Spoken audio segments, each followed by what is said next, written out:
कभी मत हारना। राहों में कितनी भी मुश्किलें क्यों ना आए, पर रास्ता मत बदलना, क्योंकि आप हिम्मत से आगे बढ़ते रहेंगे तो मुश्किलें अपने आप पीछे छूटती चली जाएंगी। और मेरी इसी बात को सच कर दिखाया है उषा जी ने। आइए आपकी मुलाकात करवाते हैं उषा जी से और सुनते हैं उनकी कहानी उन्हीं की ज़ुबानी। आपका बहुत बहुत स्वागत है आज की खबर में। तो मैं ये चाहूँगी कि मेरे दर्शकों को सबसे पहले आप अपने बारे में कुछ बताइए। मेरा नाम उषा विश्वकर्मा है और मैं वैसे तो रहने वाली हूँ बस्ती ज़िले से, लेकिन करीबन 32-33 साल से मैं लखनऊ में रह रही हूँ और मेरी कर्म भूमि अब लखनऊ है। और लड़कियों के साथ उनकी सुरक्षा, उनके सम्मान और इतिहास को लेकर के काम करती हूँ और मेरी ऑर्गेनाइजेशन का नाम है रेड ब्रिगेड लखनऊ। तो ये सफ़र कैसे शुरू हुआ?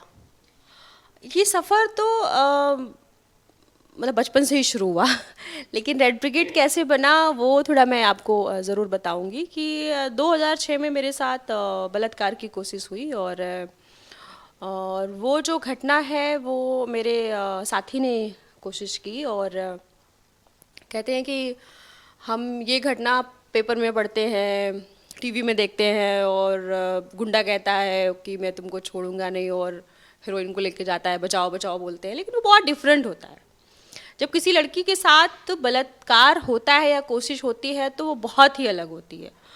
वो जो घटना होती है, वो पीड़ा जो वो महसूस करती है उस समय झेलती है, वो वही लड़की समझ सकती है। उस समय उस दरिंदे को ना ये समझ है कि उसको सांस लेने में तकलीफ़ हो रही है, उसको जिस तरह लड़की को नोचा जाता है, जिस तरह घसीटा जाता है, जिस तरह उसके कपड़े फाड़े जाते हैं, वो वही महसूस करती है। और ये घटना जब मेरे साथ हुई और वो मेरे लिए समझ में नहीं आ रहा था कि मैं क्या करूं। खैर बचने की कोशिश की और फिर मैं नीचे गिरी और फिर मैं उठी और एक पहले उसको लात मारा और एक थप्पड़ मारी और भागी।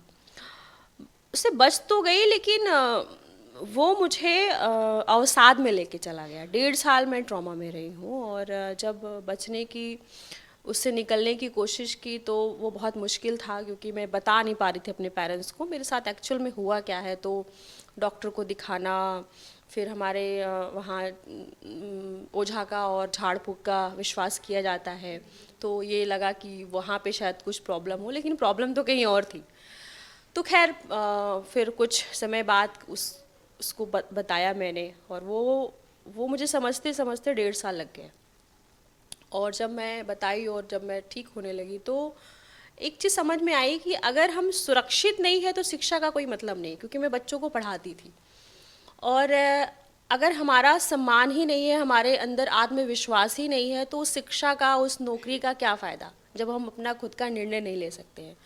तो मुझे लगा कि मुझे लड़कियों की सुरक्षा पे काम करना बहुत ज़रूरी है और मैंने उसको शुरू किया। लेकिन जितनी समझ थी उतना करती थी। लड़कियों का को लेकर के अगर कोई घटना हो गई तो प्रोटेस्ट करना या उनकी सुरक्षा को लेकर सवाल उठाना या फिर हम कह लीजिए नुक्कड़ नाटक करना, लेकिन अब तक कोई रेड ब्रिगेड का नाम नहीं था।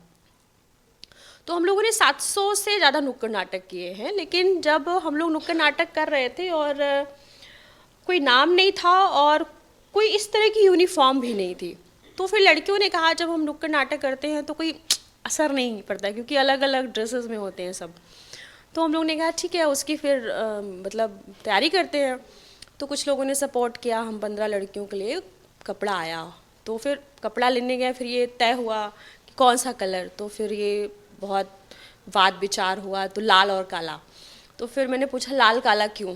तो लड़कियों ने बोला कि लाल मीन्स संघर्ष और कहीं ना कहीं खतरा भी होता है, और ब्लैक मीन्स विरोध, कि हम लड़कियां संघर्ष तो कर रहे हैं लेकिन इससे बचने के लिए हमको विरोध भी करना होगा। तो हमने अपना ड्रेस कोड बनाया लाल और काला। इसको पहन के निकलने लगे, उस पर भी कमेंट शुरू हो गए, हो तितलियां जा रही हैं, लाल परियां जा रही हैं, तो किसी ने कहा उड़ाका दल जा रहा है। तो उसमें से एक ग्रुप ने कहा कि क्या बात है, पावरफुल रेड ब्रिगेड जा रही है। तो नाम बड़ा अच्छा लगा क्योंकि हम लोग का कोई नाम भी नहीं था उस समय। तो लड़कियों ने कहा आज से हमारा नाम रेड ब्रिगेड है। तो ऐसे शुरू हुआ रेड ब्रिगेड। जैसा कि आपने बताया कि 15 लड़कियों से ये सफ़र जो है शुरू हुआ, तो आज कितनी लड़कियां आपके साथ जुड़ चुकी हैं? लखनऊ में वैसे तो हम लड़कियों की सुरक्षा को लेके काम करते हैं। मैं लड़कियों को सेल्फ डिफेंस सिखाती हूँ, हमारी टीम सेल्फ डिफेंस सिखाती है। हम लोगों ने 5 देशों से सीखा हुआ है सेल्फ डिफेंस ट्रेनिंग, लेकिन जो सीखा है वो नहीं सिखाते हैं। खुद से एक कला डेवलप की है जिसका नाम रखा है निशस्त्र कला। उसके माध्यम से हम लोग पूरे देश में 2.25 लाख लड़कियों को ट्रेनिंग दिए हैं। और अगर हम लखनऊ में बिल्कुल एक कोर की, और हम लोग वन कॉल में अगर कितने लोग इकट्ठा हो सकते हैं तो वो 200 लड़कियों की हम लोगों की संख्या है कि हम लोग एक साथ मतलब टच में रहते हैं और उनको लेके काम करते हैं। बहुत बढ़िया उषा जी। और मेरा आपसे अगला सवाल ये होगा एक आम जनता के लिए कि जैसे मैं हूँ, मेरी एक बेटी है 6 साल की, मैं उसको ताइक्वांडो की ट्रेनिंग दिलवा रही हूँ, तो ये जो आपकी सेल्फ डिफेंस की ट्रेनिंग है ये उस ट्रेनिंग से कितनी डिफरेंस है, कुछ डिफरेंस है या नहीं है, कुछ इसके बारे में हमें बताइए। देखिए मतलब ये सारी जो विधाएं, आप ताइक्वांडो हो गया या मार्शल आर्ट हो गया, कुंफू हो गया, ये सारी विधाएं मतलब रिस्पेक्ट है, क्योंकि वो एक अपनी अलग विधा है और वो लेकिन स्पोर्ट्स है। उसको हम खेलने के लिए तैयारी करते हैं। और उसमें जो अगर हम लड़कियों की सुरक्षा के लिए जोड़े तो उसमें उसकी स्टैमिना, शारीरिक स्टैमिना मजबूत होती है, ये तो बिल्कुल फैक्ट है। लेकिन अगर हम लड़कियों की सुरक्षा की बात हो, जैसे कि आपकी बेटी ताइक्वांडो सीखती है तो उसकी पोजीशन ये रहती होगी, हु हा वाली रहती होगी, और उस दोनों को पता होता है कि कौन सा जो है वो किक या पंच करने वाला है, कौन सा आगे का थ्रो आएगा। लेकिन लड़कियों की सुरक्षा के मामले में बिल्कुल डिफरेंट है। उसको नहीं पता कौन सी जगह, किस सिचुएशन में उसके ऊपर अटैक होगा, कैसे उसको घसीटा जाएगा, कैसे मुंह बंद करके उठाया जाएगा, कब अचानक से उसके ऊपर अटैक हो जाएगा। और जब वो अटैक होता है तो उसमें कोई स्पेस नहीं होता है, वो बिल्कुल ये होता है। इसमें हमारा ना नी काम करेगा, ना पंच काम करेगा, ना एल्बो काम करेगा। और सबसे ज़रूरी बात ये है कि जैसे ही एक लड़की को एक लड़का टच करता है उसकी आधी ताकत चली जाती है, क्योंकि शुरू से ये बताया गया है कि आपके पास सबका इलाज है। भूत का इलाज है, 50 का इलाज है, डॉक्टर उसके लिए हैं और ओझा उसके लिए हैं, राक्षस का इलाज है, जानवर का इलाज है, लेकिन आदमी का कोई इलाज नहीं है। तो उससे बचने के लिए आपको ज़रूरी है कि आपके अंदर कितना साहस है और आपके पास वो कौन सी टेक्निक हो जो 5 से 10 सेकंड में आपको बचा सके, क्योंकि 5 से 10 सेकंड के बाद आपके पास स्पेस नहीं बचता है अपने आप को बचाने के लिए, और ना उतनी एनर्जी बचती है। तो वो हम लोग सिखाते हैं। उषा जी, अगला सवाल मेरा आपसे ये रहेगा कि सरकार ने बहुत सारी योजनाएं बनाई हुई हैं महिलाओं के लिए, तो आपको क्या लगता है कि कितने प्रतिशत महिलाएं उन योजनाओं का लाभ उठाती हैं या उठाना चाहती हैं? ये क्या आपका इसके बारे में सोचना है? जी देखिए, सरकार तो बहुत सारी योजना चला रही है, जैसे कि अभी उत्तर प्रदेश सरकार मिशन शक्ति चला रही है।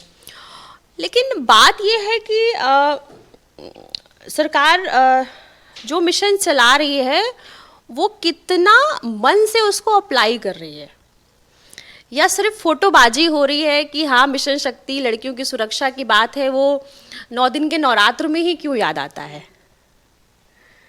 ये सवाल हमारा ही नहीं है, वो पूरे देश की बेटियों का है। क्या सिर्फ 9 दिन ही हम सुरक्षित रहते हैं, बाकी दिन हमारे लिए सुरक्षा की बात नहीं है? और सच में अगर हमारी सुरक्षा को लेकर के अभियान चलाया जा रहा है तो क्यों नहीं जिस तरह सारे सब्जेक्ट्स स्कूलों में पढ़ाए जाते हैं वैसे हमारे लिए भी सिलेबस में सुरक्षा डाली जाए। हम इवेंट तो कर देते हैं, लेकिन जब हम सेल्फ डिफेंस की बात करते हैं और स्कूल, कॉलेज, इंस्टीट्यूट कोई भी ऑर्गेनाइज करता है तो वो ट्रेनिंग नहीं समझता है, वो सब्जेक्ट नहीं समझता है, वो एज ए इवेंट के रूप में समझता है। वो उसने एक ट्रेनिंग करवा दी, ताली बज गई, फोटो खींच गया, बस खत्म, उसका फॉलो अप नहीं होता है। तो मुझे लगता है कि सरकार बहुत सारी योजनाएं चला रही हैं और उसको चलाई जानी चाहिए, लेकिन ये बहुत ज़रूरी है कि हम उसको कितना मन से और कितनी लगन से कर पा रहे हैं। आज लड़की हर जगह स्थित है, हर पायदान पे है, वो हर जो है गगन को चूम रही है, ठीक है, लेकिन आज भी अगर हम अंतिम व्यक्ति की बात करें तो लड़की ही है। जो सबसे ज़्यादा दीनहीन बेचारी अगर समझिए, तो आज भी वो लड़की है, अगर वो कुर्सी पे भी बैठी है तो आज भी उसका जो निर्णय है वो पीछे वाला ही ले रहा है, और पीछे वाला कोई पुरुष है। तो औरतों में कैसे स्वयं लेने की शक्ति, निर्णय लेने की शक्ति कैसे आए, उसको लेकर के मुझे लगता है सरकार को, स्कूल को, कॉलेज, खासतौर को स्कूल और कॉलेज को काम करने की ज़रूरत है। आपने स्कूल और कॉलेजेस की बात करी, तो क्या आप भी इस तरीके से स्कूल्स में जाके, कॉलेजेस में जाके अपना ये रेड ब्रिगेड का उनको बताती हैं, सेल्फ डिफेंस क्या है, ऐसा कुछ आप करती हैं? जी बिल्कुल, हम लोग स्कूल कॉलेज में जाते हैं, और अभी तो हमारा एक अभियान चल रहा है, और ये जो अभियान सेल्फ डिफेंस के साथ साथ हम जो 1/3 बहुमत की बात कर रहे हैं उसको लेकर के भी हम अभियान चला रहे हैं कि लड़की निडर करे वोट की फिक्र। तो ये क्योंकि स्कूल कॉलेज हमारे सामने एक स्ट्रेंथ में मिलता है, और वहाँ पे वो सुरक्षा की बात हो हम लोग जाके करते हैं, और इसके साथ साथ अभी जो 1/3 बहुमत की बात हो रही है कि 33% जो रिजर्वेशन की बात हो रही है, कि अगर इस पे हमने अभी से काम करना नहीं शुरू किया, तो जैसे प्रधानपतियों की बात होती है, पार्षद की बात होती है कि रहती है तो महिला, लेकिन महिला को तो पता ही नहीं होता है कि उसकी जो है वैल्यू क्या है, उसका निर्णय क्या है, उसकी ताकत जिस सीट पे, जिस कुर्सी पे वो बैठी हुई है वो कितनी बड़ी है और कितनी पावरफुल है, वो क्या नहीं कर सकती है। लेकिन जो भी निर्णय लेना होता है तो उसका पति होता है, और पति को ही जाना जाता है। कई बार तो हम लोग जाते हैं तो पार्षद का तो चेहरा ही नहीं देखते हैं। तो उसको लेकर के मुझे लगता है कि अलग से क्लासेस होनी चाहिए और एक समझ बनानी चाहिए, क्योंकि लड़कियों में 1857 से 1947 तक बहुत बड़ी लीडरशिप रही है, लेकिन इन 70 सालों में हमारी लीडरशिप हमें जो है देश को लेकर के ज़ीरो दिख रही है, कि हम देश को लेकर के नहीं सोच पा रहे हैं। बहुत कम लोग हैं कि जो देश को लेकर के सोच पा रहे हैं। अगर आप देखिए कि इस क्षेत्र में जो देश की एक समझ रखता है उसमें बिल्कुल लड़कियां है ही नहीं। तो उस तरह की भी कुछ क्लासेस और कुछ इस तरह के जो है शिक्षण संस्थान खुलने चाहिए जो इस पे सवाल कर सके और शोध कर सके और महिलाओं में, लड़कियों में एक समझ स्थापित कर सके। मेरा अगला सवाल इसी से रिलेटेड था कि हम एक ऐसे समाज में रह रहे हैं जहां महिलाएं खुद झिझकती हैं कि उनके साथ जो हुआ, जैसा कि आपने भी बताया कि आप बता नहीं पा रही थी अपने पेरेंट्स को कि क्या हुआ आपके साथ, तो उस चीज़ को आज हम 2024 में कैसे उन महिलाओं तक ये बात पहुंचाएंगे कि इसमें कोई गलत बात नहीं है, आपको आगे आके अपनी आवाज़ उठानी चाहिए? तो देखिए कि जब मैंने ये जर्नी शुरू की थी और मुझसे पहले भी अगर बात हो, तो अभी तो बहुत सारी लड़कियों ने बोलना शुरू कर दिया है, और इस कारण भी मुझे लगता है कि ये रेशियो भी ज़्यादा दिखता है, लेकिन इतना पर्याप्त नहीं है। अभी बहुत सारी ऐसी लड़कियां हैं कि जो नहीं बोल पाती हैं, और बहुत सारी लड़कियां से बात करेंगे तो शायद ये दीवालों के जो कमरे की दीवारें हैं वो रंग जाएंगे कि कितने बार उनके साथ वायलेंस होता है। तो मुझे लगता है कि इसको परिवार के भी स्तर से सोचने की ज़रूरत है, कैसे परिवार में बातचीत कैसे कर सके।